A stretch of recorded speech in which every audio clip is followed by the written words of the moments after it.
we have to create the right vibe, the energy, and everybody at the organization has to feel so privileged to be here. It's no other way.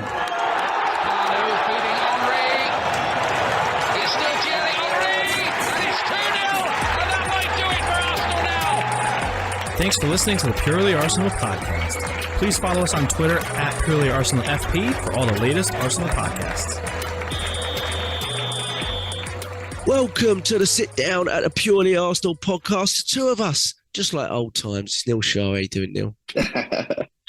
Something's never changed, Jack. I'm great. How are you doing? You all right? Good, mate. We've been doing these twosomes, believe it or not, for I think since 2015 even. Wow. So, yeah, I looked it up the other day.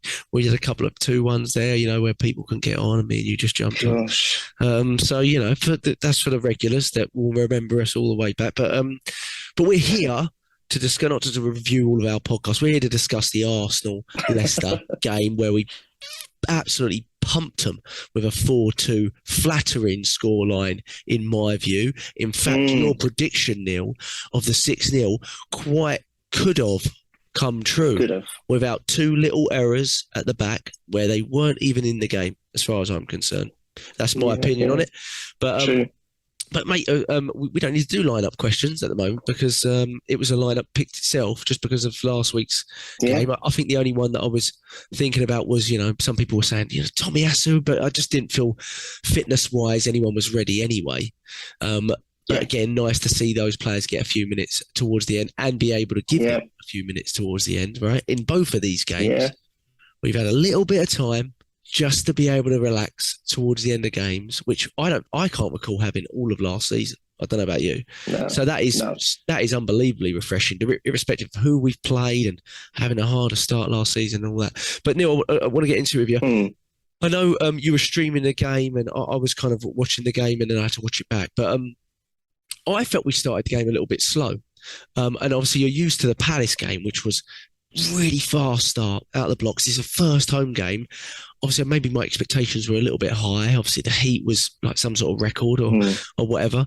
I was a little bit concerned. We made a few little errors at the back where Leicester felt like they were in the game. I felt like we were dominating the ball. But it just took us a little bit of time to get into the game. What do you put? You can't start every game fast, but this was a huge game, first game at home of the season. Did you have any concerns at that point? I'll be honest with you. No, I didn't. I know they had a chance very early on. The defender, wasn't it? He just broke through, just like a marauder, and luckily Ramsdale saved it. But even though I saw that, I just didn't. I knew we were going to be buoyant from our previous first game proper, and obviously the two great pre-season, the last two great season friendlies that we had,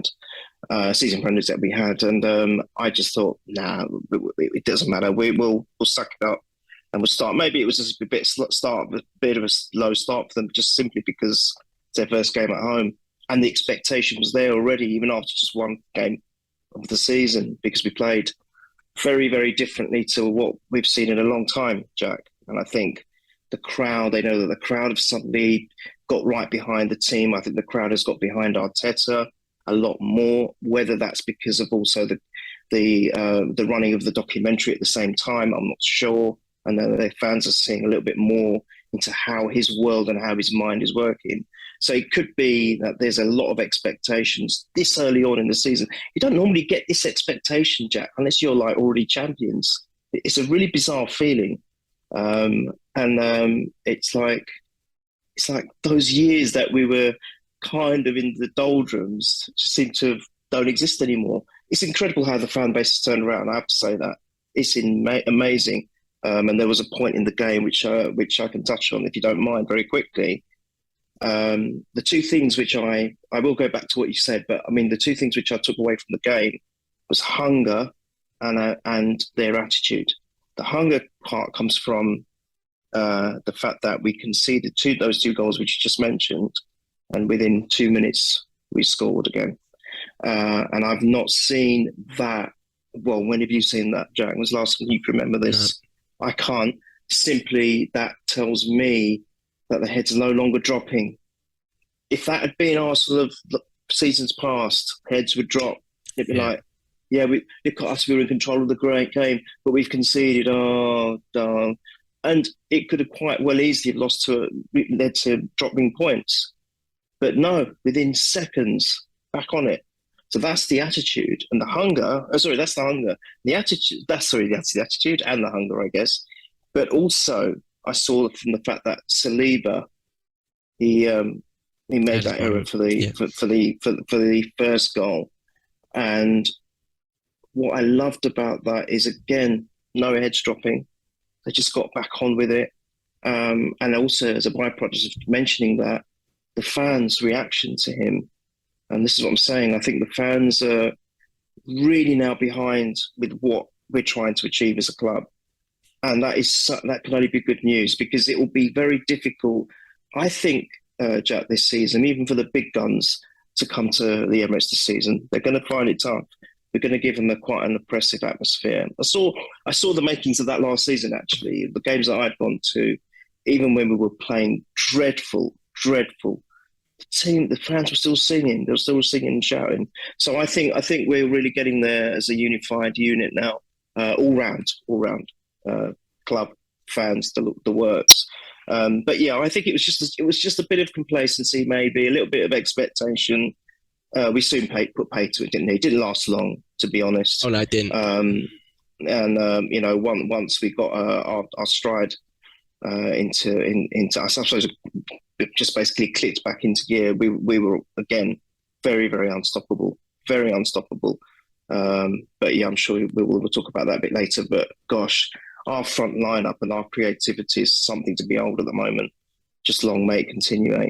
Yeah, I mean, no, you're right, and it didn't like I wasn't trying to start on a negative either. No, I know you weren't. No, I just that's kind of, if I was going in chronological order, that's kind of the way the game went. And I remember feeling a little concerned. I was like, little concerned that first 10, 15, and obviously the Fofana incident, which I am not here to criticise. I'm here to praise Granit Xhaka, but the one error he made was that he gave the ball away. Fofana ran through in the middle, and it was a good save by Ramsdale. But otherwise, Granit Xhaka had a superb game and a slightly different game for us, Neil. If we touch on Xhaka a little bit, obviously, I'm trying to delay us getting to Jesus because I don't think we're going to be able to get off him once we get to him. But because he's 2 goals, 2 assists. What more can you ask for on your home debut? You know what I mean? But in Xhaka, what we saw from him, I wouldn't say is something we've regularly seen from him, in that he playing in this attacking 8 role, which he has been doing for a while. But his ability to actually get forward and get into a real attacking position, even as early on as like the 5th minute, Neil, where he was full on goal and the ball from Partey was just a little bit too much. And obviously, Xhaka's speed maybe not quite getting it. But I was watching it going, he doesn't find himself in these positions that often, but it happened all game, and it was no coincidence he got a goal from it. And isn't it just like Granit 10 Live Xhaka, where you're thinking just maybe we're going to get that player in to fill the left 8 role, and suddenly he shows you a whole new dimension of his game. You can, and even the most sort of logical of fans are going, hang on a minute, what's this? Maybe we never been using him right after all. But he had a fantastic game, Neil, didn't he? Brilliant. He was. He does that for his country, doesn't he? A lot. He seems a little to play bit more, yes. better. But you feel like he has more time at international level, and you don't get that time in the Premier League. Yeah, I get it. But I've not seen that from him. No, I couldn't believe it. And the epitome was his goal, because he was there again. That was like being in a poacher's position, wasn't it? Yeah. I don't know what to say. I mean, we can't. He's undroppable at the minute, Jack. Even if we get someone in. And we did mention it, didn't we, in the last one, that we do need. I feel we do. Because I worry about either him or Partey going missing for whatever reason that might be. Big drop off. And then it's going to be a huge drop off. And then you think, well, who can we bring in? Yeah, we've got options, but even if then we brought in Tini started playing regular and we got Zinchenko to move into the middle, I don't think he's quite that kind of player. He's not the Xhaka Partey kind of player, is he? So I don't know. So that worries me. That position, I still think, needs someone to come in. But as you said, ironically, how the hell we can't blame straight away, because you can't drop Xhaka. He's doing ever so well. No, I just like Yeah, and do you know what? I still feel like he's the unspoken leader. I do. Oh, I without do. doubt. Yeah, no, I've agreed with that for a while. Yeah. I know that he. I know that he fell. Obviously after that controversy, was it at the Palace game? I can't remember where he threw a hissy fit. I can't remember which game it was now. Where he chucked his shirt off. And yeah, Palace. He Yeah. had that thing with the fans, and yeah, even I said I just don't want to. I've got to admit, I'll remind everyone. I said I don't want to see him in the club anymore after his reaction.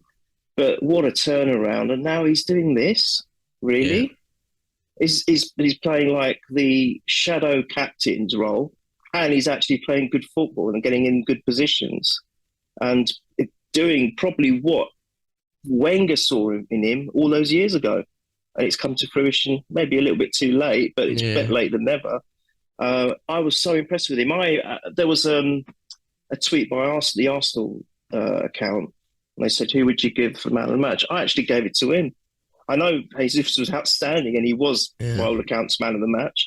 But I gave it to him simply because I've never seen anything like that from him so before. out of the ordinary, yeah. Yeah. Which is not being harsh on him. It's just saying that, which we have been in the past, but the productivity in the final third isn't something we've had from any of our central midfielders. I mean, it's something which is why we were talking about Tielemans and people like that in the last podcast, who, by the way, was absolutely anonymous in this game. But I think he was one of the first subs off as well. Maybe that's got something to do with what happening. That could be the... Yeah, I heard the song. Very clever, Arsenal fans. Very good. It was good. But mate, as we're talking about Xhaka, the first goal, lovely intricate move.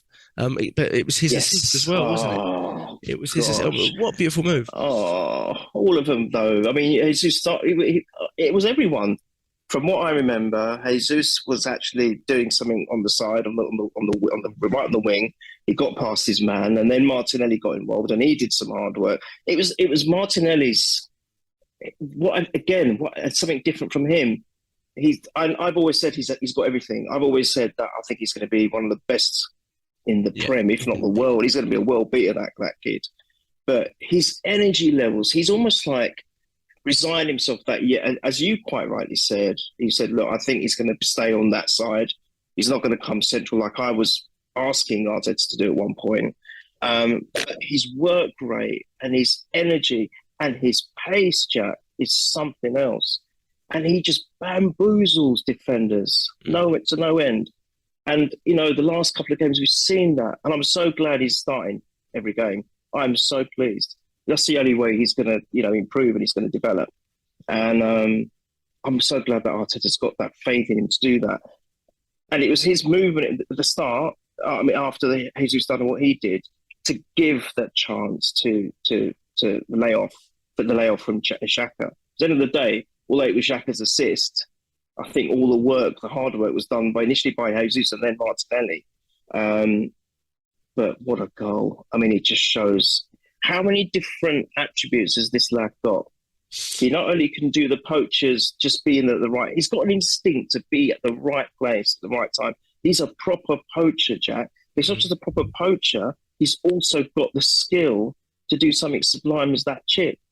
I mean, there were bodies in front of him, ours and Leicester's. Yeah. And he still executed it perfectly with speed. This is vision, this is instinct, this is all the predatory instincts of a proper striker. And I think they said his best tally for City was 14 goals, I think, 14 or 15. Yeah, he's not been massively prolific, but he's also not started anywhere near what he's going to start for us. Touch wood that he's fit and not centrally either, but go on, yeah.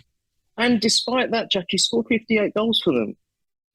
Even despite that, he's still got 50. He's still bagged 58. So that can only be a good thing for us. Yeah, and in Brazil, he was regarded as really prolific, and the closest thing that they at that time they were basically calling him the young Ronaldo. But in Brazil, so I never watched him in Brazil, but when he came over to City, I remember that sort of vibe that he had. But he was regarded as absolutely lethal. But then Pep started to use him as this sort of versatility player, plays right, plays left, plays central, doesn't start sometimes, does start other times. Then they started playing the false nine thing. Obviously, they had Aguero, all that sort of stuff. But he seems to be loving Like, obviously early days, but loving life. Does he remind you of anyone, Neil, of our strikers of the past? Anyone or other strikers that you can compare him to? Obviously, you don't want to put him into a bracket, but I think he's his own player. He's his own man. But that predatory style and just being there at the right place reminds me a little bit of Wright. yeah, I felt and right then- a lot on this weekend. A lot. Yeah, Yeah. but he's not like Henry, but he's like Henry had that just that instinct. He knew where to put the ball to score. He could do silly stuff like that, a bit like that shit that Jesus done. He's got a bit of both. I mean, I like just to see him as his own player because I don't want the fan base like saying, "Oh, you're the new in, right? You're the bit of Henry. You're this, you're that." I just want him to develop his own character, which I think he's doing, and he'll continue to do so. So I would just like to say he's Jesus. He's himself. Yeah. And what he again, it's just another thing. Again, goes to the attitude, which I think is infectious for everyone else, especially Martinelli, because him and Martinelli are starting to develop a good relationship. And then obviously you've got Zinchenko behind Martinelli as well, doing what he's doing. And that can only enhance Martinelli's play, which I think it is. But again, his attitude, for the fact that he scored those 2 goals, he's played brilliantly. He could have just said, "You know what? Yeah, time for me to come off, boss. Let's give Eddie a go." All right? Nah. He wanted that 3rd goal straight after he got the 2nd. And he wanted that 3rd goal right literally to the end. Yeah. And that just tells me so much about the player. And he was a little Really upset does. at the. I mean, he was very happy, Yeah. but definitely a little upset because obviously you had that chance down the wing. I think maybe at 1-0 or 2-0 where probably should have scored it. He had that one that he created from Ramsdale's kick, which was from nothing really. When he backs into Evans and 6'3" and just ruins him. He could have gone down and he could have got the penalty. Yeah. But he didn't. Yeah, Stayed well, on I his think feet. I want to say, I've got to rewatch that, but I want to say that was a last-ditch tackle that hit it into the goalkeeper, not necessarily his touch. So maybe it was actually, it was a good tackle. I've got to watch it again. But either way, I mean, again, creating stuff out of nothing. He did feel a bit right to me. Obviously, from my perspective, Ian Wright was probably the best finisher I've seen at Arsenal. I mean, you had your moments with Eduardo, and I think RVP was up there. But in terms of longevity, Wright was probably, and Elka even, but Wright was the best finisher. And obviously, I'm not saying Jesus is that level finishing wise, but in terms of his movement and his ability to know where the ball's going to drop, like the 2nd goal, for example, which is greatest by Vardy. Thanks, little rat boy that he is, little rat boy. I absolutely hate him, and I don't know why he's still starting from, by the way, because he's about over a year past it, Vardy, and they've got Iheanacho, and I don't know why they keep starting Vardy. I was quite happy when I saw him on the team sheet, to be honest, because his movement's nowhere near as good as what it was. His record's nowhere near as good as what it was over the last year or two. But yeah, great poacher's goal. I think it was a Martinelli corner, wasn't it? And it flicked on. Yes, we did that quite a lot, those sort of near post corners that were being flicked on. We did that quite a lot later on in the game as well. But and then we're 2-0 up. I mean, the XG, which is basically your expected goals, ours was at like 2.8 for this game. I mean, which is really high, and theirs was 0.7. So it's basically saying we should have won the game 3-0, and we effectively, were close enough to that. But like you said with Jesus, two brilliant early goals must have settled him really well into the game. Maybe he felt like he should have got one last week, but that's 2 goals, 2 assists in his first 2 for Arsenal. It's always good to see a striker get off to a start like that, isn't it? It's always really, really good, and obviously just carried on from pre-season. But I thought we were playing some really fantastic football in that first half, and a lot of it coming down the left side, like you said, that Martinelli, Zinchenko, Jesus link up, and Xhaka having a huge part to play as well. And it's amazing how quickly it switches. We were saying offline that the Odegaard-Saka link-up was everything last season, almost too much. Absolutely. If that wasn't there, we really struggled to produce. And it's so nice, I felt, to watch a game where you're not putting that mass responsibility on just those 2 players once again, and we're starting to look deadly, from all sides. I think that's really, really huge.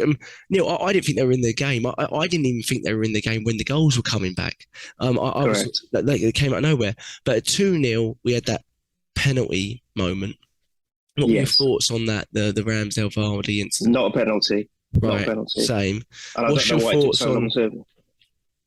What was Ramsdale doing there? Yeah, Yeah, what's he doing? but it did. But yeah. I think he's still got having these moments, isn't he? I was saying in the last pod the same thing, that look, he is not. I don't think he's the finished article by far, but he's young and he's got to learn. And Arteta, he's got a great setup behind him, and they'll go through that with him. They 100%. From what we've said, again, I know I keep highlighting this documentary, and maybe I shouldn't, but from what we've seen of it so far, I think there's 6 episodes in now. Yeah. They are really one. You've got the general coaching system, then you have the one-to-one. You've got literally someone on each player. Take them into a back room. They rewatch everything, which I presume happens anyway. It's been happening for years, but I've never seen it before, so I can only speak about it now. And I think because of that, I think they will sit him down and say, look, let's look at this. There was no need for you really to come out like that, was there? And I think he will, well, we hope, touch wood, he will improve on all that. He's got to learn. We were saying it in the last pod, Jack, he's still a young player. And look, it didn't cost us anything. At the end of the day, I mean, that didn't even lead to a goal anyway. It didn't lead to a penalty. But on another day, you're right, it could have done. So what was he doing? And I think hopefully he will get that stuff out of his game. He'll take it out and remove it, and we'll be fine. I think he's still the keeper for us, and I think he will be for a long time. Oh yeah. Yeah. And he does these moments. Even in the Palace game, he made a couple of mistakes, and then he came out with, well, you could say 2 good saves, but especially the second save that he made, where he made himself look big. He's got all of that. We know what he can do. That distribution from the goal, the moment that we just touched on, that was a great clearance, straight, literally to where Jesus was. He's got bags of talent. He just needs to fine tune himself, and I'm sure that will come with age, and it could come as quickly as this season because we need it to. Yeah. We need it to. Yeah, absolutely. I mean, this season he is a distinct number one, and I don't think it's offended Matt Turner. So we are, maybe relying on him more not to become complacent, as opposed to last season. Also, I think we've had goalkeepers in the past, Neil, and this is my worry this season, a slight worry. I really like Ramsdale. I mean, I am very well known as when we signed him, being quite critical of making such a huge purchase on a goalkeeper who I believe to be being purchased as the backup goalkeeper at the time, because there was a lot of discussion about, well, he hasn't shown any inkling that he's going to drop Leno, basically. But that was clearly, as soon as I saw that was clearly not the thought process, and this was a quick change that he was looking to do. I pretty much backed Ramsdale since that point, even though I didn't know a lot about him, and the reviews of him weren't great. And I thought he had a fantastic season, even though it deteriorated off. But my point with it is, we've had some goalkeepers in the past, Chesney, I'd say even Lehmann to a certain degree, that when it's quiet at the back and there's not a lot to do, can they keep their focus? And I think, touch wood, we're going to have a lot of games where it's going to be quite quiet at the back because we're playing higher up the pitch. We've got better centre-backs than we've ever had, in my opinion, since the Torre Campbell days. And he is going to have moments where he's like, I've got to stay focused here because something's going to happen, but it's not happened yet. And that was that sort of moment for me where I'm not involved. I don't need to be involved, but I'm going to get myself involved. And he needs to, and he needs to learn that, if it's not there for you, don't need it, because basically Vardy, it wasn't really, a hugely dangerous moment there, and I think the defence could have covered it. I can't remember exactly where Gabriel and Saliba were situated, but I wasn't massively concerned. But Ramsdale flew out of his box. And I think, although, it wasn't a pen, I agree, we're a little lucky to get away with that, because there was, I think Vardy initiated the contact, but there was contact. And when I watched it, I was like, it's not a pen, but I also said in my head, I went, there's no way they're overturning it. That's the weird thing. Wasn't Mike Dean officiating the VAR as well? Yeah, well, that's probably what it was. I think it was James on the text. I was like, he's not going to overturn it. And then I saw he did. But, small thing. And I think we probably should touch on the second goal as well with that. And I think he should do a little better. You think so? Yeah, he should have stopped that angle. That angle, you can't be letting any player get past you at that angle. Look, don't get me wrong. I thought the actual build-up play for Leicester was actually quite good. That was probably their best moment in the game, to be fair. Yeah, it was very good build-up play. It's not. I mean, you can criticise defence again. The defensive situation or the setup for our defenders. But that was a good goal. If we'd done that, we would have been well chuffed. So I give credit for their movement. I think Ramsdale, he should be getting to that. He should be doing better. So yeah, look, we don't want to make this into a negative pod because it's not. It's by far that.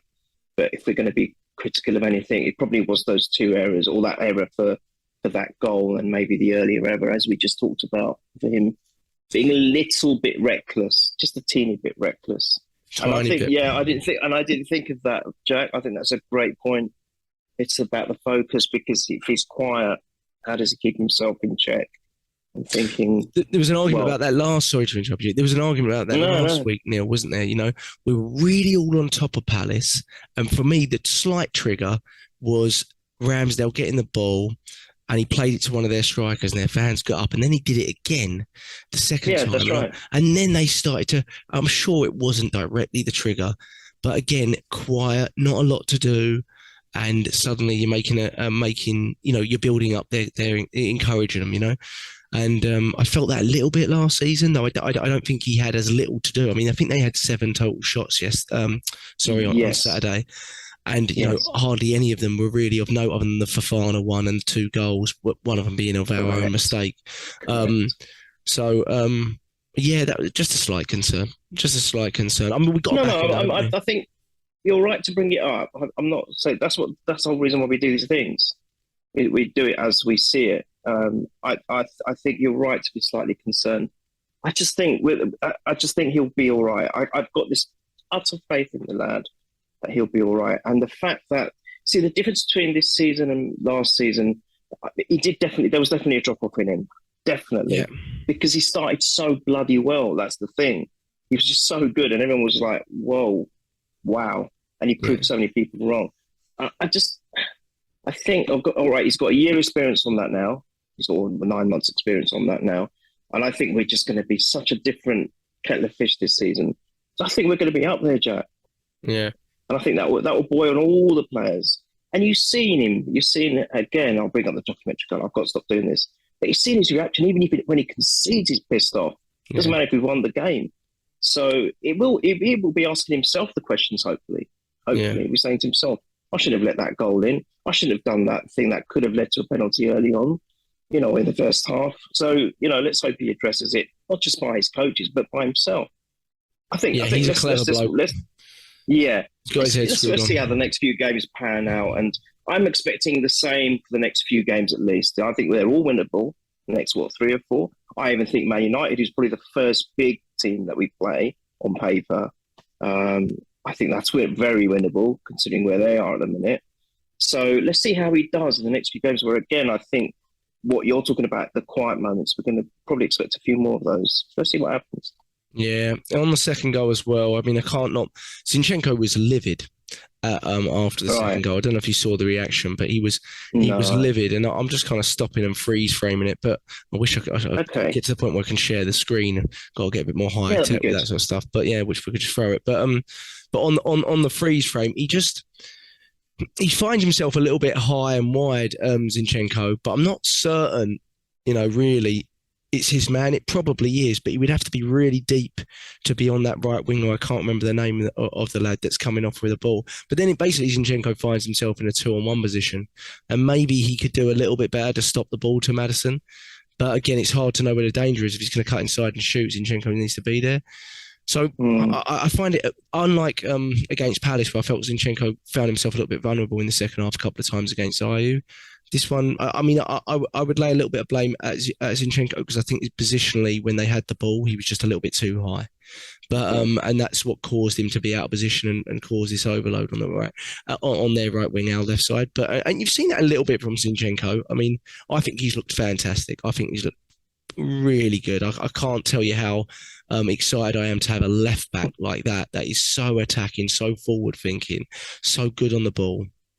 The thing that tells me, I know he picks up sort of central midfield positions a lot, like very different.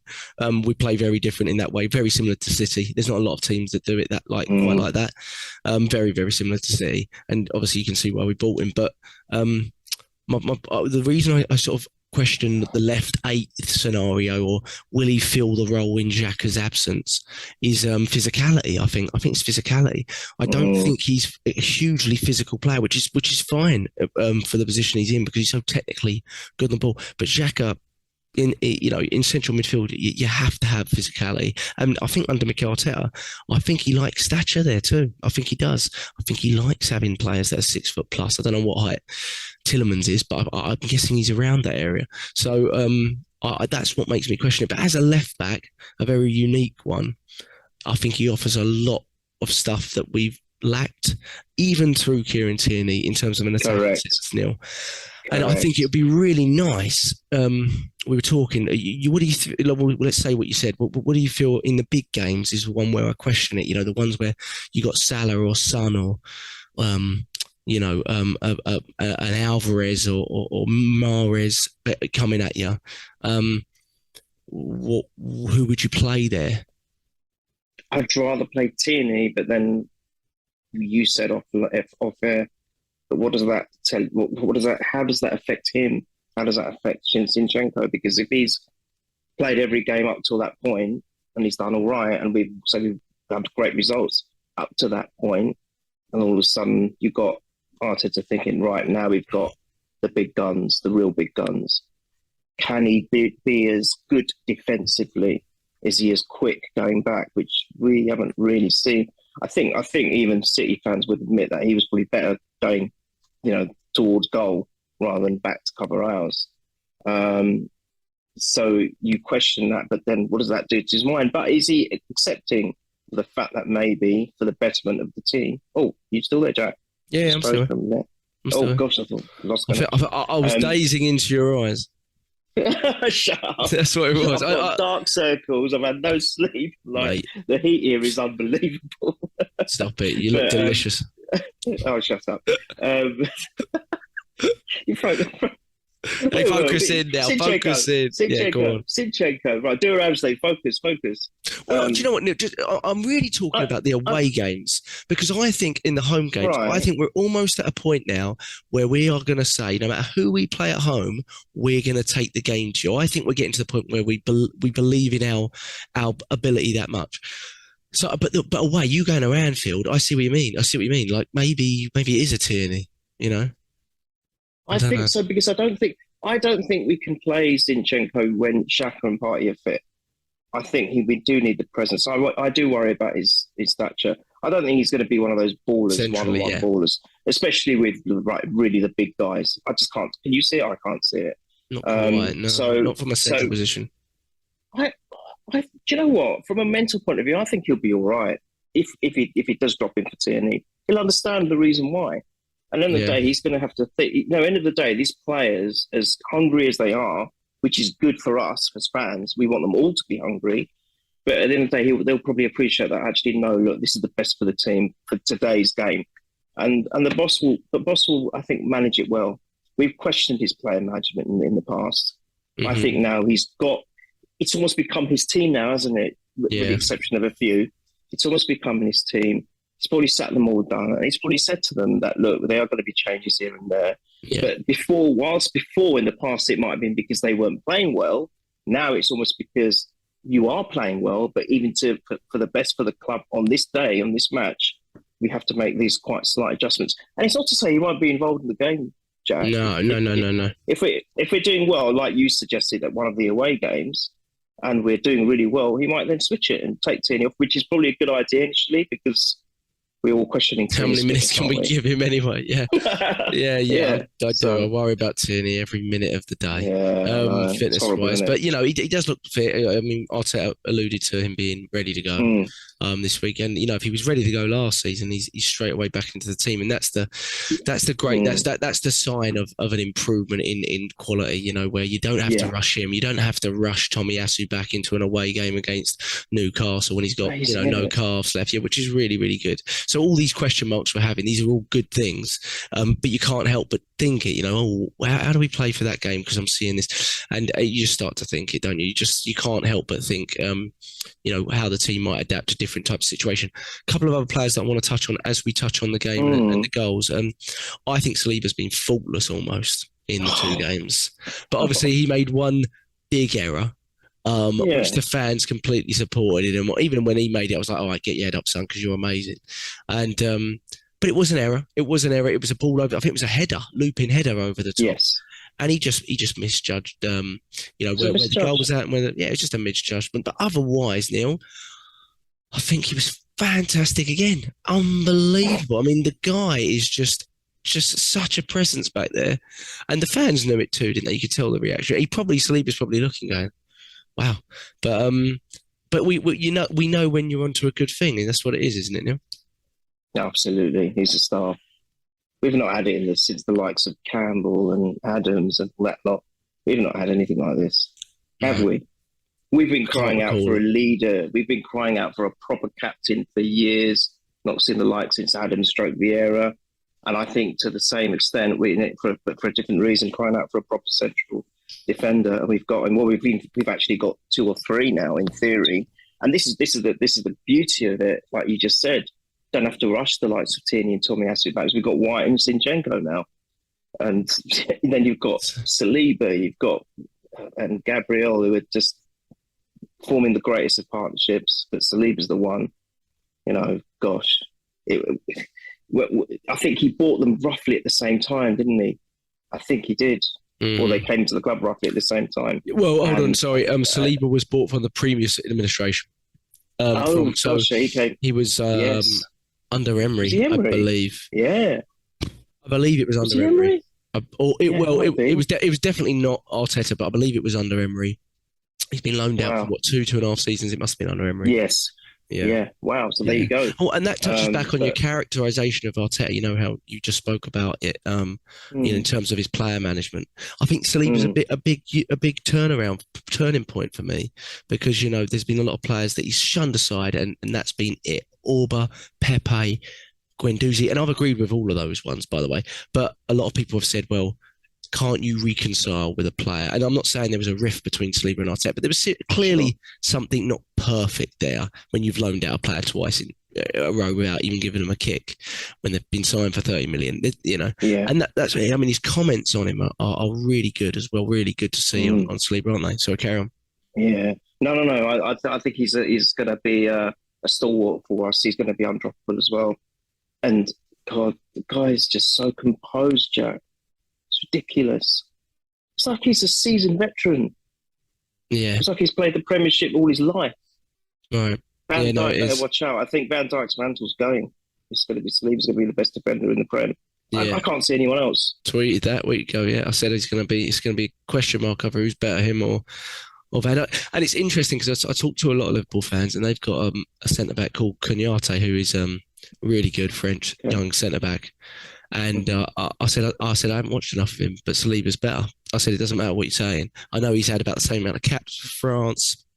I said, but if he's not starting for you weekly, because they still start Matip when he's fit, I went in Saliba's better, because he'd be starting as soon as he came into that squad. I'm just telling you. And it's interesting to watch Fofana, who was a player that played with Saliba at Saint Etienne. Very similar, weren't they? They were a centre-back partnership, and they were both highly talked after. And someone went, "Oh, look, they got Fofana," and even I said, they got him and then put him straight into the team.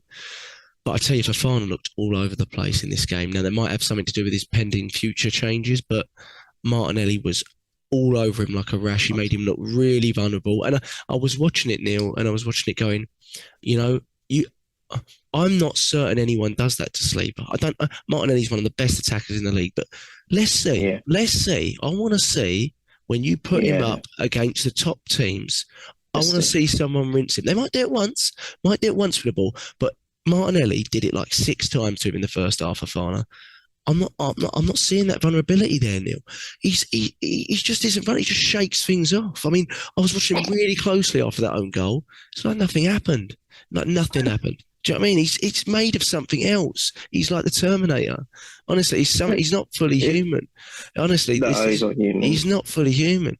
And I'm not watching it going, this is something special. I think that's why the fans, like you said, the environment, the spirit in the fan base, when you're on to something good's building, you don't know where it's going to go this season as such, but you can feel something good's building. It's not just early days. I'm glad the fans have recognised that as well, Jack, because it it means so much. Can you imagine being on that pitch, Jack, and doing, causing an own goal? And the feeling must be desperate. You must be devastating. The fans just to lift you immediately. It's what we need. It's what we need. We've not seen this for years again. That's why it is important. Some people say, well, people talk about 12th man, the fans, that's ridiculous. It's down. No, it's so important. You don't know how important it is, because we immediately responded in a positive way, even though it was the goal conceded. And, it was 2-1. It was fragile. We weren't. It's not like, it would have been a different context if we were 5-0 up and that happened. And he was like, yeah, all right, don't worry about it. And the fans are still cheering. But we responded 2-1. There was only one goal difference then. Yeah. And I love that about the fans. I love their reaction. But Saliba is something else, mate. He's something else. And my only concern, you ask me about concerns. I don't have any concerns on the pitch at the moment. I'll be honest with you. I don't. Not really. My concerns is the World Cup. My concerns is how many of these players have been doing so well that are going to go to the World Cup. They're going to play big parts. God forbid, nothing happens to them out there. I know. That's my concern, mate. Yeah. The only good thing about that is it's the same for everybody, and everyone's dealing with it. But I understand where you're coming from. It is a concern, but I guess we cross that bridge when we come to it, and just hope for the best, don't we? But you're right. But again, the reaction, like you said, Neil, we've gone a goal down, or we've lost a goal this season, even when we've been winning or level or whatever. And our reaction has always felt last season has been quite negative. Our reaction would be at that point maybe to bring a Rob Holding on and drop back deeper and that kind of stuff, or just fall back into our shell a little bit more and not continue to create. And I think that was such a good sign of the changing of the team and the confidence in the team and the progression of the team. That as soon as our goal was to, right, that's it, we made an error back there, but we've got to go and get another one. We've got to continue this because we're so much better than this team in front of us. And we did it, didn't we? The first time with the Xhaka goal, which was a poor goalkeeping error, I would say. But again, you got Jesus right there to pounce, wasn't he? And Xhaka, like what we've spoken about Xhaka, but deserved the goal. I mean, without doubt. 100%. Really good to see it. And you talk on the documentary, and he comes across really well on the documentary, Xhaka. He does. There's one point in the documentary where, him and Saka are having like an in-jest argument a little bit. I think there's some truth there. I think there's some truth there. I had a little bit of an argument, or not an argument, just a debate on Twitter with someone that said, they were just joking. I went, no, there's some truth there. And I don't think that necessarily, but I think it does show Xhaka in a good light in a way. We know he's stubborn. He's not going to admit to any wrongdoing as such, which is a negative and a positive. I really liked how Saka handled it, though. He was like, hold on a minute. No. You made a mistake. Don't you start giving it to me because of 4 plays, got 4 parts earlier. I was like, that's it, Bukayo, lad. Give him a little bit of back. But you know what? You could tell Xhaka took it okay. He was like, okay, I'm here for this debate.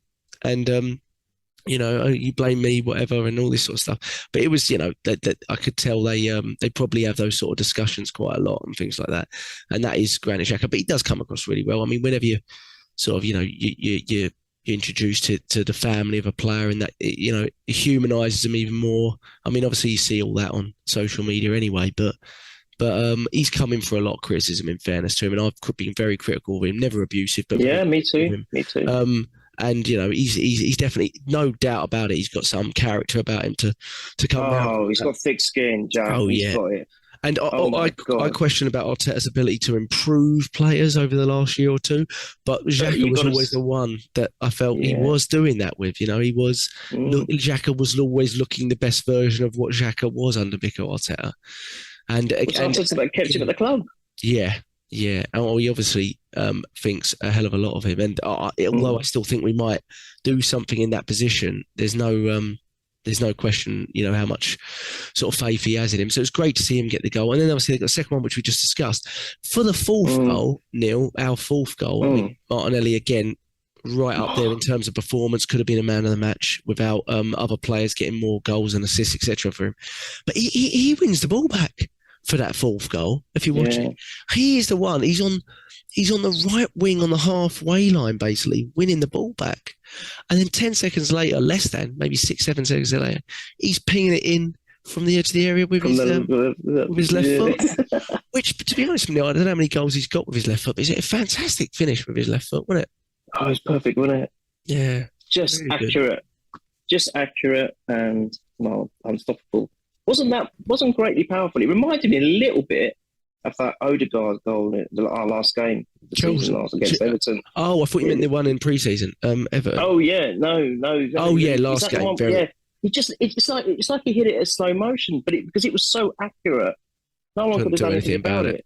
And it kind of reminded me of that. It's just, I think it was slightly further out than Martinelli one, and it might have looked a bit harder. But oh my god, just pinpoint accuracy, and that shows me the sign of a very, very talented person, as we've always known that he is. Yeah. And if he can do things like that, and you know what, that's the other thing I'm glad of, because I said the only thing that I was worried about or concerned about, again, if you talk about concerns, was we know what Martinelli's got. We know what he can bring to the table. We know he does all the running, the hard work. He never gives up.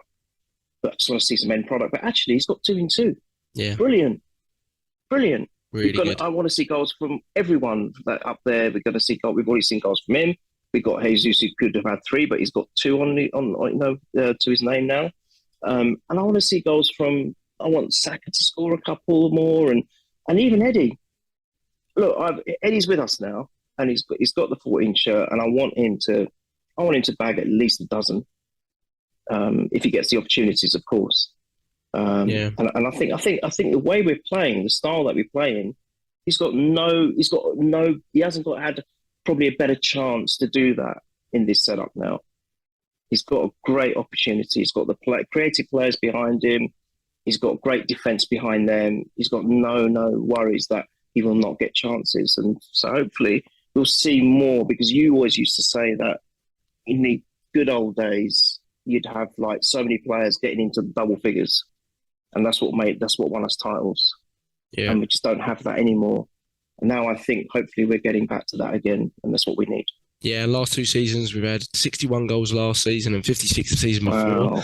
And it's not, under Wenger, generally, when we were hitting top 4 regularly, we were hitting 70 goals plus regularly. Oh, easy. He had one season where we did really well, but we were under that. But, in his top seasons, you're talking 80, 90.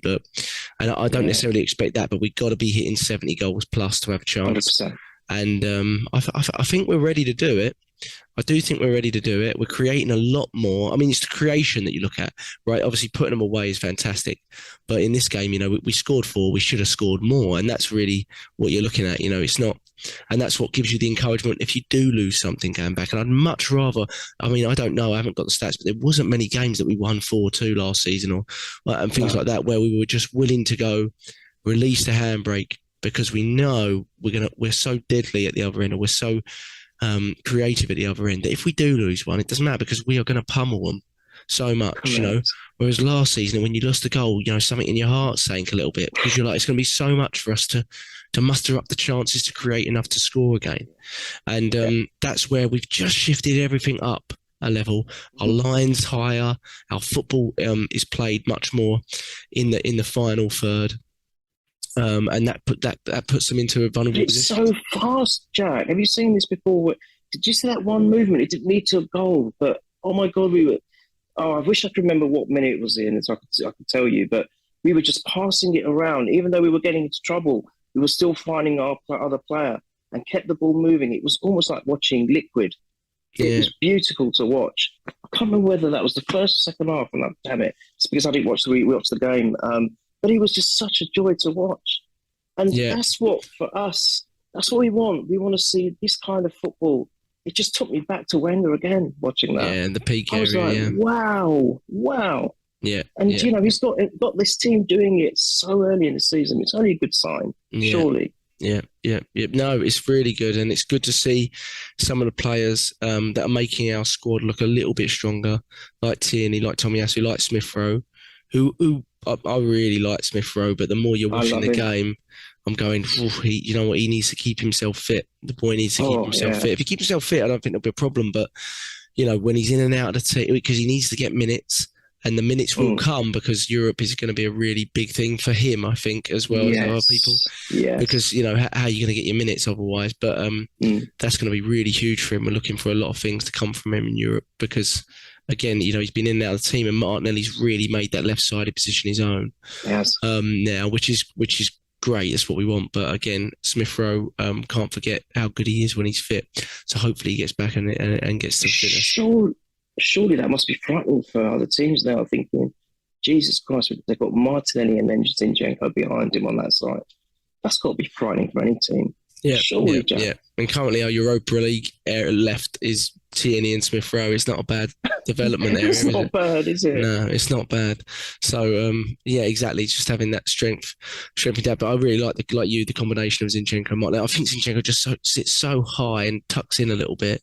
It allows Martinelli just to he can hold his position, he can stay in wide, he can be a bit freer and move across, and push himself onto one of the centre backs like he was doing in the first half. Yeah. It's just he's getting closer to goal, which is where we want him, which is really, really good. Exactly. So the thing I came out of that game with was I felt we should have won by more. I was not disappointed, but I was watching it going 4-2 flatters them big time because they weren't in the game. I didn't listen to Brendan Rodgers after the game, but he must have said something similar because they really flattered them. And I know they're all over the place in terms of their recruitment at the moment and stuff like that, but they've still got some top players. I mean, Maddison. It's not an easy team. Not an easy team at all. No, not at all. But overall, just quickly touching on it, the weekend's been pretty good. I mean, obviously Chelsea and Spurs drew. You always want Spurs to lose generally, but they both dropped points. Man U were an absolute mess, which is beautiful to see. I hope it continues forever. Oh, it's fantastic. I couldn't stop watching. I wasn't going to watch the game, but I had to leave it on for comedy value. So I did watch the match of the day version of it. Yeah, it's great. It was even worse than the scoreline suggested, which was amazing. It's just amazing to see Ronaldo just walking around going, "What am I doing here?" Which is amazing. Brilliant to see, really good. Yeah, think he's going to go? Well, it depends where he goes, Neil. Do you know what I mean? Like if he, my theory on Ronaldo has always been if Chelsea don't end up getting Aubameyang, which is looking like they might, but if they don't end up getting him, I think they'll go back for someone like Ronaldo because they're spending so much money elsewhere. They're basically looking for a cheap option up there. And a cheap fee option, and I think Ronaldo would go there in a heartbeat because I don't think he's got any loyalty anyway. So, so I could see that, but otherwise, I'm not really seeing many Champions League clubs coming in for a 37-year-old on $500,000 a week. But it's crazy, isn't it? Yeah, well, $1 million a week. I think he's not quite realising that not the game is passing him by, he's still deadly, but it's really hard for top teams to play with that type of striker now. A striker that waits rather than moves, and he doesn't create that sort of space and overloads and press that a lot of these top teams do. But I don't know. I think he probably will end up getting his move because he usually gets what he wants. But I hope he doesn't. I hope he stays because if he stays, he has to play, and they can't do anything about it. So for Man U to ruin him, I hope he stays. Yeah, I really do hope he stays, which would be fantastic. What's their next game? Is Liverpool in it? No, what's their next game? It is Liverpool. I think it might have been at Anfield, which could be brutal for him, to be honest. But hey, we had that terrible start. We had it last season. Isn't it? Yeah, I do think they've got themselves quite a good coach, from what I've seen. So, in theory, that he will turn it around, but hopefully he doesn't turn it around during either of our lifetimes. So that's the hope of it. But yeah, it was good, wasn't it? It was good. It was a good weekend with only 2 teams with a 100% record. We're one of them. So you got to be. John's telling me. When's the last time that happened? The first 2 games. It's true. The last time we did that. I've looked up our record, and we've had a pretty poor starting record for quite a few years. So 2 wins in 2. I don't know. It's probably been a while. Yeah. So hopefully that's a sign of things to come. But I thought, Jesus. I know you said Xhaka man of the match, but Jesus, Martinelli, Xhaka were right up there. They were all 3 fantastic performances. So pick anyone you like from them. Just on the documentary, did you take anything away from the episodes 4 to 6? It was mainly about the Aubameyang stuff, wasn't it? Really?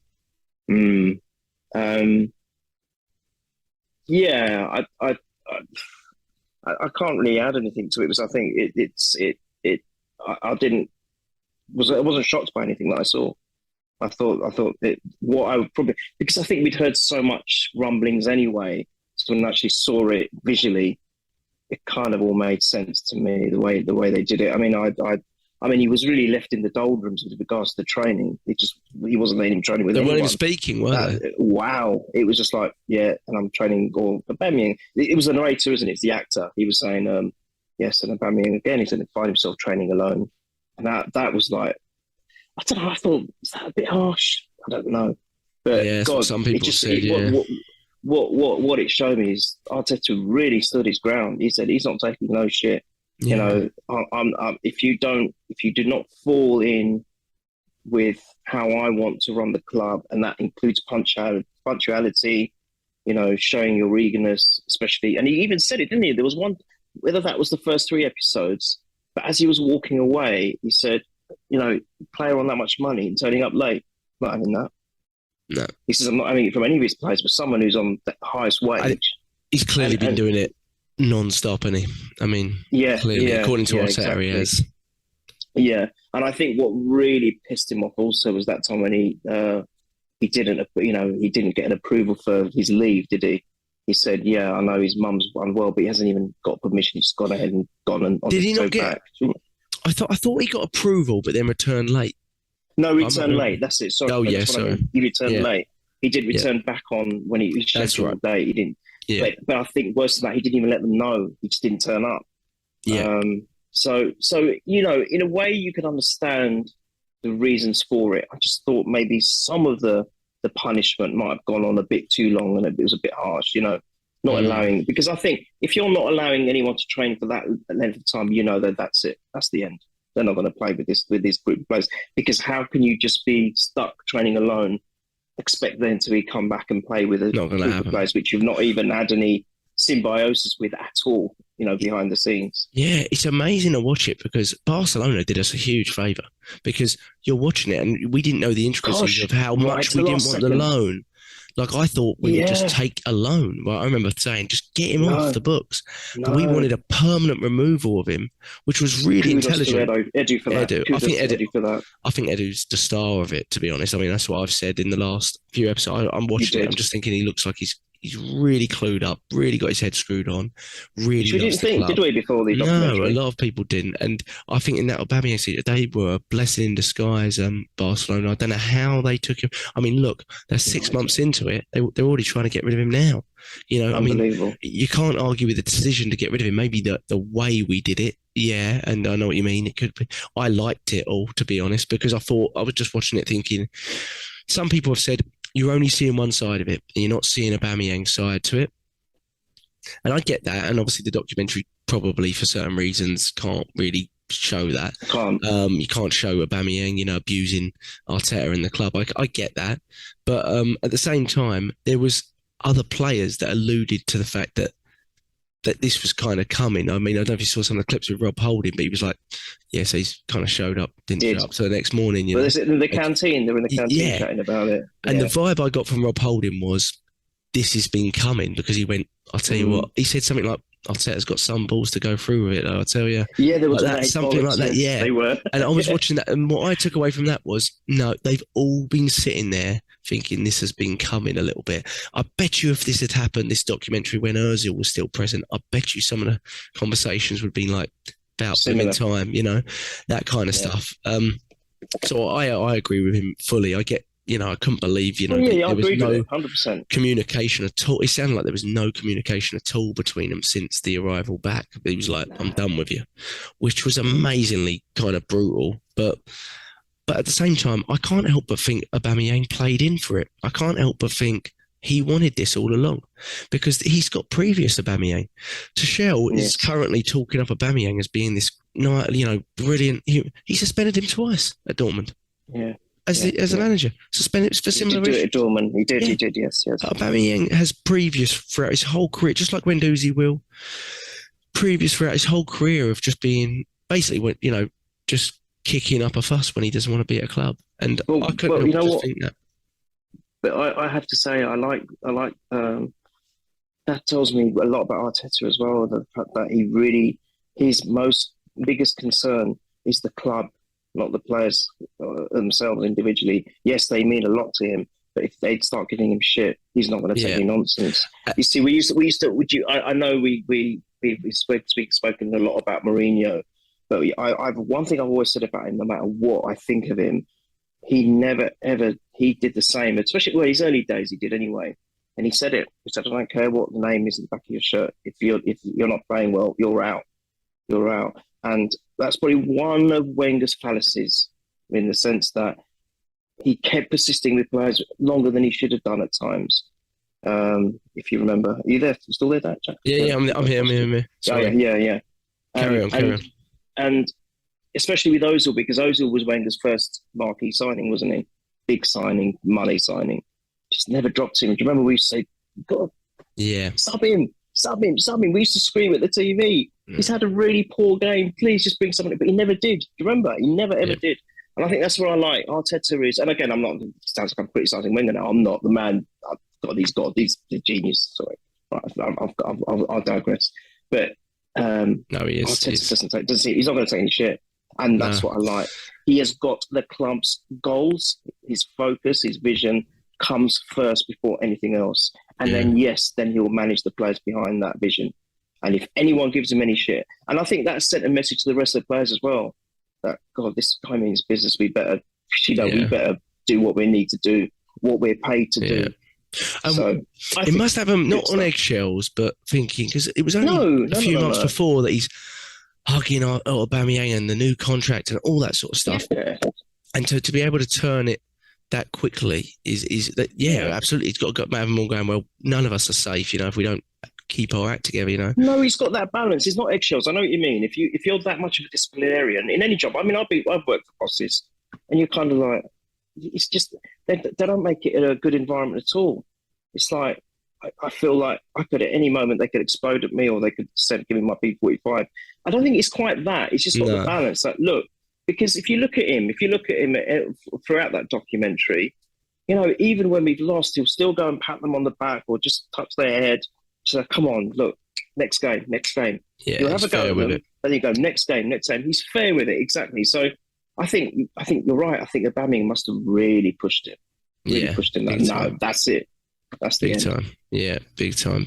And I agree with his decision. And it's so opposite to Wenger, because Wenger was so loyal, right, and so allowing, especially if he felt a player. But I do think he got to the point where I think he was really clever with it, because I think if he'd done that a year prior, where we just won the FA Cup, he wouldn't have had the backing of the board. And it was really interesting to see the board being like, well, we don't really back what he's doing at the moment, but if he says it's for the good of the team, we believe him, so we're going to back him. Yeah. And I was like, wow, that's amazing, because Edu, they said something to him, didn't they, in an interview, like, is it easy to back your manager? And Edu went, not at all. And I was like, wow, how honest is that? Do you know what I mean? And I was like, oh, and I had to re-listen to it. I was like, oh, I see what you're coming from, and that was the same arguments I was kind of making on Twitter. I was like, how can you do this when you've just been one of the biggest proponents of giving him the 350 grand contract? You must have huge backing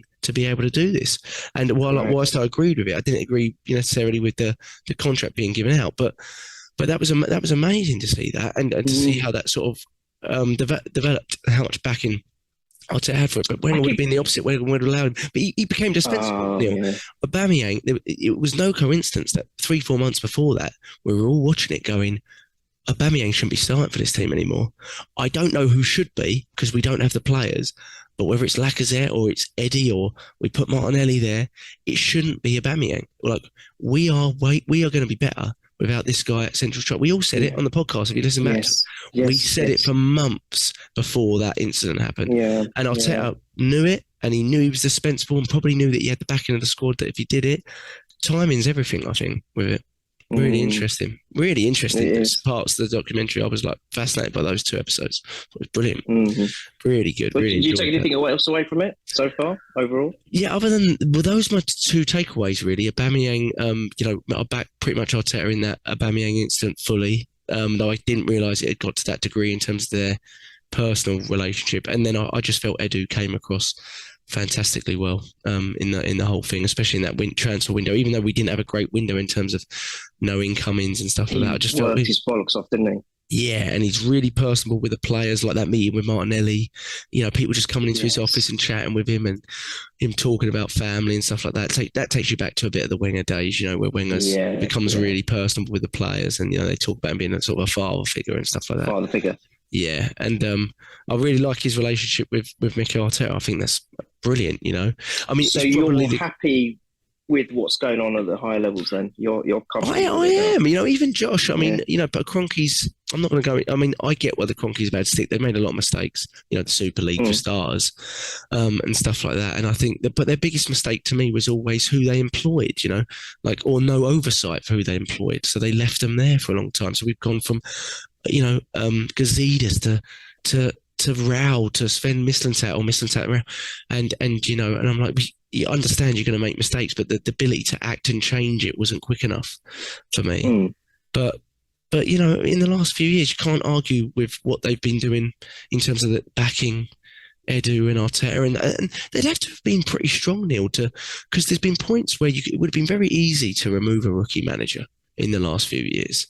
And that has to come from the top to a degree, to be like, well, no, we're going to continue to support him, and I think they deserve a little bit of credit. I wouldn't give them full credit yet because we haven't achieved anything, but a little bit of credit in terms of, certainly in terms of the backing, Neil. I mean, we've not been massively successful over the last few years yet, and we haven't sold well at all. Yet we've been really well funded. True. So I can't help but look at it and go, and John will come back to me going, no, that's not their money, Jack. I'm like, yeah, but that's the case for almost all owners. Do you know what I mean? Like, I know you can look at the money not going in, but they have to approve that. There's no one releasing 50 million on Ben White without them approval. Yeah. Correct. So I don't know. I quite like the fact that Josh, who seems a bit more wanting to learn about the legacy and the history of the club, whereas his dad doesn't seem to want to be involved at all. So no. So, and I've never really been that fond of his dad, but I never really had Josh as such. He comes across okay to me, not massively fantastic, but he doesn't come across terribly. He comes across at least being willing to learn. And take something in, not like he knows it all and just like, hey, I do what I want kind of thing. Like, have you watched the Glazers being interviewed at Man U? It's night and day. I mean, seriously, it's not. We could have it a lot worse, is all I'm saying. Like, I don't think they're the best, but we could have it a lot worse. I'd say that much. Definitely think that. I think Josh could change things from an ownership point of view. He could do it if he wanted to, and he could do it very easily.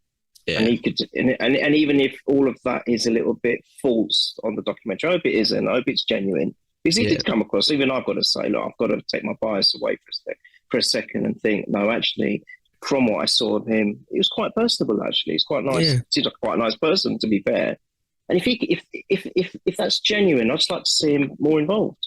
And that would really you want to see him about the place more. If he starts appearing a little bit more at the games, and maybe he comes just does a couple more interviews, goes a bit more public with a few things, maybe attends a few of the when they do the meetings with fans, AST stuff, with it. I think the fans will start warming to him and adhering to him. So let's see.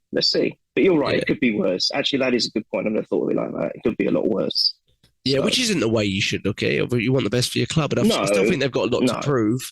But I'd say over the last couple of years, I can't, even the good or the bad on the pitch, I can't throw back at the owners as much as I used to be able to. That's basically what I'm saying. Yeah. The Kroenke out stuff. To a certain degree, I understood all of that. But I wouldn't say I'm at a stage where I'd be saying that at this point. But they've still got a lot to do. Well, you can't see a protest happening now, can you? And of course, results play into that and how you're looking on the pitch. But there's still ways to go, and they've still, got to prove that it's not just a temporary thing to try and, build some rapport back with the fan base. Yeah. But they're doing some of the right things. So let's hope so. Neil, before we go, we've got Bournemouth next week on Saturday away. They had obviously they got beat by City, but not many teams are beating City anyway. So, but they had a really good result against Villa on their first game of the season. I don't know a ton about their team, but so I think Scott Parker's their manager, and he seems to get teams pretty organised. So, won't be an easy game, I don't think, but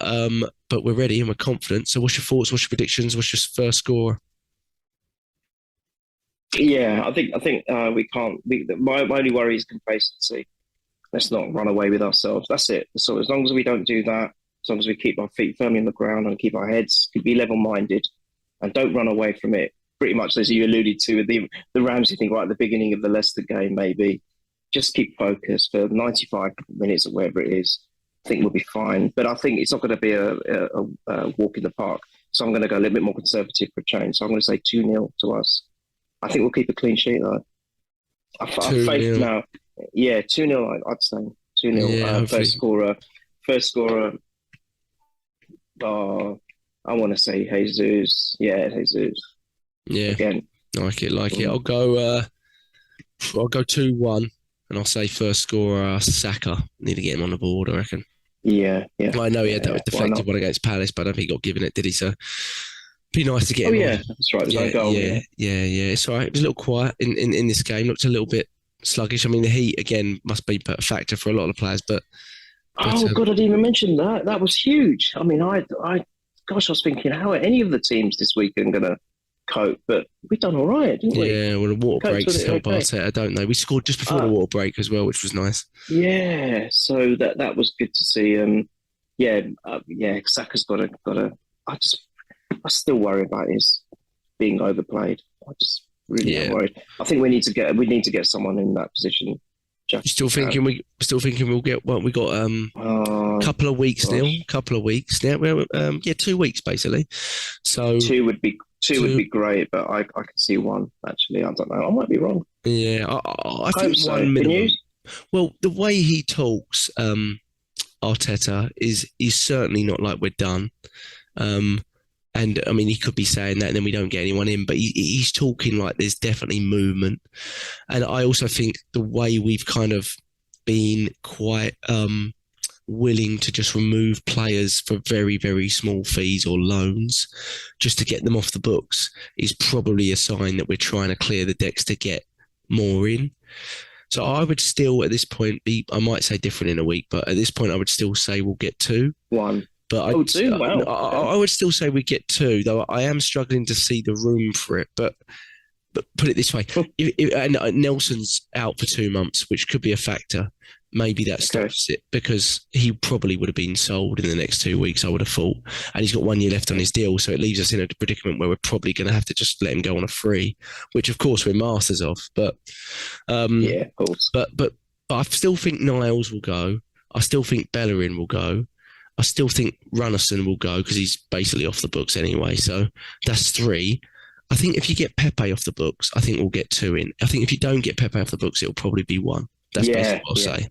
Yeah. And I think Pepe will go down to the last couple of days. I think we'll be waiting for someone to take him on. It'll be like an Aubameyang situation where you're waiting. I think if we get, that'll be my prediction. If we get Pepe off the books, we'll get 2. If we don't, we'll get 1. But I think we'll definitely get 1. And I think it will probably be that sort of central midfield area, though if we get 1, you'd like him to be able to cover right wing too. There is a couple of players that can do both. I don't know if we'll go for them. There's one at Lyon that I've been saying we should get for a while, but who's that?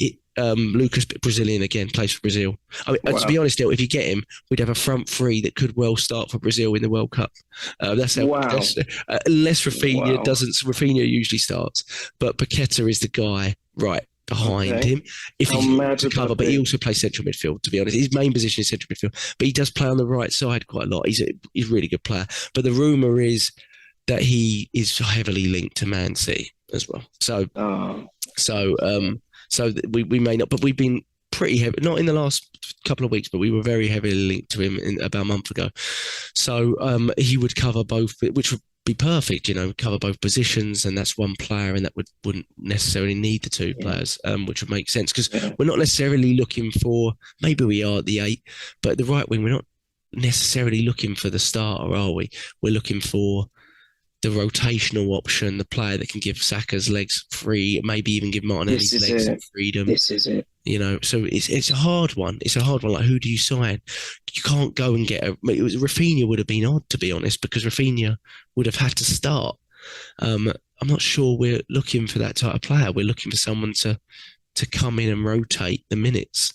So it will be quite interesting to see. I don't even know who our target is. I wouldn't know who our target is. There's a lot of names going about, but nothing concrete. So I'll go 1, but 2 if we get Pepe off the books, and then in a week, let's see where we're at. Maybe we do something this week. I forgot there is only 2 weeks left of the window. I mean, that would mean, maybe you do hear something in the next week before we record again.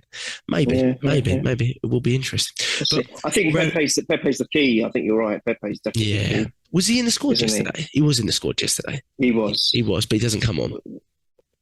No, he was on the bench, but he doesn't come on. And he posted on Instagram 2 or 3 weeks ago saying, big season ahead for Arsenal, and I'm like, he knows he's not going to play. He wants to leave. There's no way he wants to stay. He just doesn't want to lose his 140 grand a week wages. So that's why he's saying it. So of course, we'll end up having to probably loan him and pay half his wages. But I think we'll do it. Why wouldn't you do it? I think they've managed to sort out getting rid of Deadwood and getting rid of players which aren't going to feature long term. So I think we'll be fine. Yeah, we'll take the hit. I've got more faith. In this the backup, the backroom staff now. I definitely have them before. Yeah, me too. Look at us, 2 games into the season, having faith. Amazing, isn't it? Unbelievable. It's awfully unsettling. Yeah, you do. I usually am done by this point, but. You're normally finished before. Your highlight is the bloody transfer windows, mate. I do love them. Not under Wenger, mate. Under Wenger, I didn't even take much notice of it. No. But under Arteta, he talks such a big game in the transfer window, and he backs it up, to be fair. So he talks it. Wenger would be like, "Nah, I don't think we need anyone," and we probably wouldn't get more than one or something like that. Or if we did, it would be crazy. Someone you didn't know anything about, so it was hard to look into. But Arteta's like pretty open about it. He's like, yeah, we're gonna get more in top players. Yeah, let's say one more thing. Can I, for the game against Bournemouth, just want to see a bit more of Odegaard. I think for me, he's one that's been slightly missing in the first 2 games. Unless it's because the other players have been so damn good up front, and he's almost becoming consequential. But he can't become he's the captain. I want to see a bit more. That's a big key to it. Yeah, I do think he's going to be big. He's got to be big. He's out. He's a 1 for the output. We need a little bit more from him in the final third, because I think everything between the boxes I like a lot with him. Real lot. 100%. Yeah. So there's things to work on. Still things to work on. So that's good. Which he said. Which, to be fair to Arteta, he said it. Yeah. He said it after the Leicester. He said, great result, but there's still things we need to improve on. So great. Yep. Jesus walks on water. I might do as for the name of this podcast. My dad, Jesus walks on. Wanted to call it crucifixion. I said that might be a bit much. No. Jesus walks on water. That perfect. Works for us. But Neil, fantastic. We'll come back after the Bournemouth game, hopefully, with 3 wins on the bounce, and we'll see top of the league. Just keep our fingers crossed. It'll be amazing. Thank you to everyone listening. We had some really good feedback actually on the Purely Arsenal FP Twitter page last week, considering we hadn't been around for a month or 2. And so we appreciate that. Everyone that comments, we try to get back to you. If we don't, get on us and on the YouTube page as well. I know Neil and James are really good about doing that. So, we'll be up on YouTube, Purely Arsenal. Just look us up. But every one of us are on Spotify and on podcasts. You can see our ats on the Purely Arsenal FP page if you want to have a chat with us. We always love talking about the Arsenal. So keep it up the Arsenal. 3 wins on a bounce hopefully next week, and we'll be back after. Come on, Come on again.